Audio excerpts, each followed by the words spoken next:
Allah Subhanahu wa taala. Makanya ketika Rasulullah membacakan ayat itu, para sahabat menangis gitu. Seakan-akan ayat itu mengatakan bahwa hai orang-orang yang beriman, ketahuilah bahwa aku ini adalah manusia seperti kalian. Aku butuh makan seperti kalian. Aku butuh minum seperti kalian. Dan juga nantinya aku akan meninggal dunia seperti kalian juga. Menangis para sahabat. Jadi peristiwa ketika Rasulullah ini sudah sakit ya, Allah memerintahkan malaikat Jibril untuk mencabut nyawa Rasulullah. Lalu turunlah dua malaikat ini ya. Dua malaikat ini dari langit ke-7 sampai langit pertama. Tapi ketika di langit pertama gitu, malaikat Jibril berhenti gitu. Pak, stop. Terus Israel bingung. Jibril gitu, kenapa kamu berhenti? Kata Jibril pada Israel ya. Teruskan ya Israel. Teruskan. Aku tidak tega engkau mencabut nyawa orang yang paling aku sayangi. Akhirnya Israel meneruskan ke rumah Rasulullah. Ketika itu, sebelum masuk rumah Rasulullah, Israel salam dulu. Assalamualaikum. Fatimah, putri Rasulullah, menjawab salam. Waalaikumsalam warahmatullahi. Siapa duluan kan? Tapi Fatimah bingung.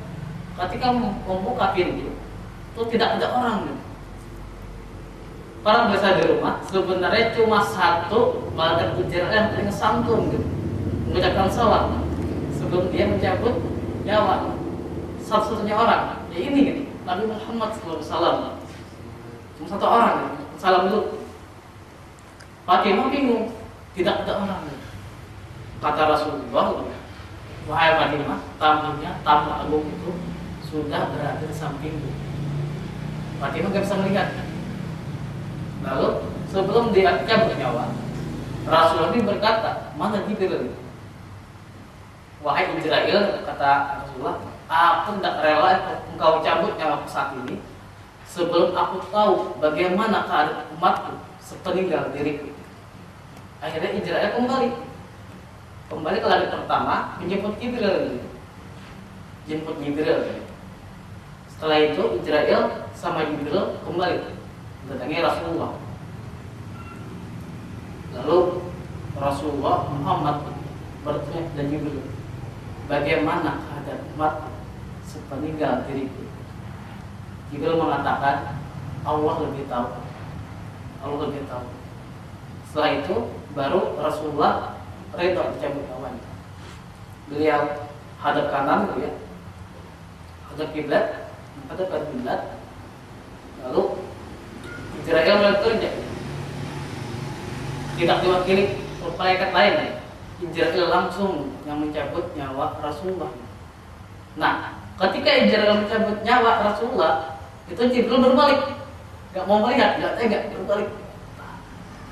Mungkin orang-orang tidak tahu, semua orang pada tahu, ketika nyawa Rasulullah dicabut, ada lisan yang keluar, suara yang keluar dari Rasulullah.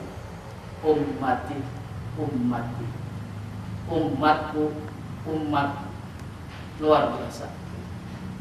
Akhirnya ketika nyawa Rasulullah dicabut dari hidung jempol sampai ke pinggang, itu umat itu berubah menjadi as-salat, as-salat, salat gitu. Nah, ketika nyawa Rasulullah dari pinggang ke tenggorokan, seharusnya kan nggak bisa bicara kan? Seharusnya nggak bisa lagi bicara lagi ya Rasulullah. Tetapi inilah Rasulullah masih bisa bicara. Karena apa? Karena ketika di tenggorokan, Israel mempersilahkan Jibril untuk mengepakkan sayapnya. Kata Jibril nggak usah. Rasulullah itu memang maksum. Dia nggak perlu lagi kan sayapnya. Jibril di surga kan? Dia nggak usah. Makanya Rasulullah masih bisa berbicara ketika nyawa sudah tenggorokan. Dan pesan terakhir dari Rasulullah ketika tenggorokan adalah wajib atasmu salat, wajib atasmu salat sampai nyawa Rasulullah terbang. Maka saat itu angin berhenti, malaikat berbaris menyambut Rasulullah tinggi terbang menuju Allah. Ini luar biasa banget. Betapa wajibnya, betapa utamanya sholat, bahkan menjadi pesan terakhir dari Rasulullah. Zaman sekarang ya, maaf banget zaman sekarang ini, seakan-akan pendidikan kita itu masih kurang tentang sholat, meskipun tidak semuanya, tidak semuanya. Jadi anak-anak kita, dia itu bisa dikatakan 12 tahun tidak kenal duha. Saya ulang ya, anak-anak kita di zaman sekarang itu seakan-akan 12 tahun tidak kenal duha. Bagaimana mungkin kita bisa mengajak anak-anak kita sholat tahajud, sholat malam, duha di pagi hari itu sulit kalau tidak kebiasaan. Kita bayangin saja, SD 6 tahun, SMP 3 tahun, SMA 3 tahun, masuknya jam 8, jalan dari rumah jam 7, jam 9 emang keluar, tapi nggak buat duha, buat jajan. Jam 12 dia harus di kelas. Allah manggil ya, Allahu Akbar, Allahu Akbar. Pas di kalimat hayya 'alas shalah, baru gurunya bilang, dengerin aja dulu ya. Dengerin aja dulu ya. Luar biasa ya. Atas nama wajib, milik wajib gitu ya, dilantarkan sholat. Kita memang wajib untuk ilmu gitu. Tapi kita membuat ilmu untuk mengalahkan sholat gitu. Itu salah ya. Jadi alangkah lebih baiknya ketika azan memanggil, ini sama aku gurunya, sama aku kelas sekolahnya, sama aku nih, kita sama-sama masjid. Pelajaran dan tinggal sebentar, kita menghadap Allah dulu.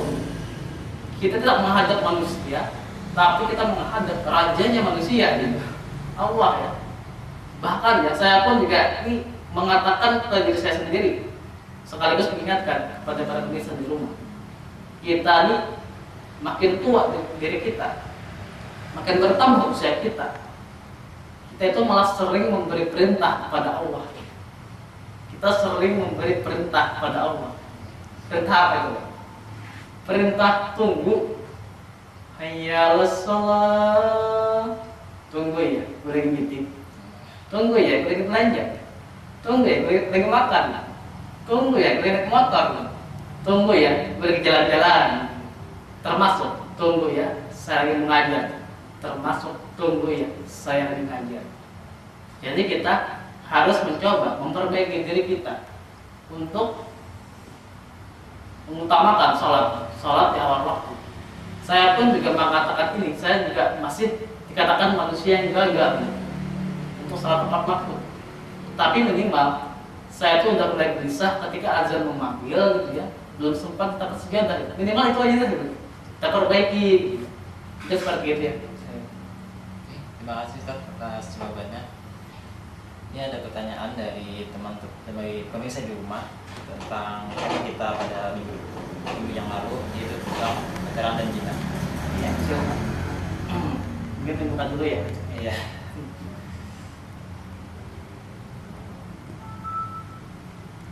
Ini pendapat SMS dari pemirsa dari 0813 4964 sekian. Iya. Assalamualaikum Ustaz. Waalaikumsalam. Berkaitan dengan tema kemarin yaitu veteran Cina, bagaimana pandangan Ustaz tentang cinta sejati? Silakan Ustaz. Cinta sejati. Ya emang kita kemarin berbicara tentang pacaran Cina di maksudnya ini. Barangkali ditanyakan cinta sejati menurut pandangan saya. Waduh, cinta sejati. Jadi cinta itu suci. Sebuah cinta itu suci. Dan sebuah kesucian itu juga harus bertemu dengan kesucian. Tapi zaman sekarang kesucian cinta itu mulai dikotori oleh noda-noda syahwati, sehingga mulai kotor. Kalau kita bertanya bagaimana cinta sejati, mungkin saya akan menceritakan sebuah cinta antara Ali dengan Fatimah. Ali bin Abi Thalib dengan putri Rasulullah Fatimah. Waktu mereka kecil, Ali tidak tahu getaran apa yang dirasakan ketika Fatimah itu, putri Rasulullah itu, kecantikannya,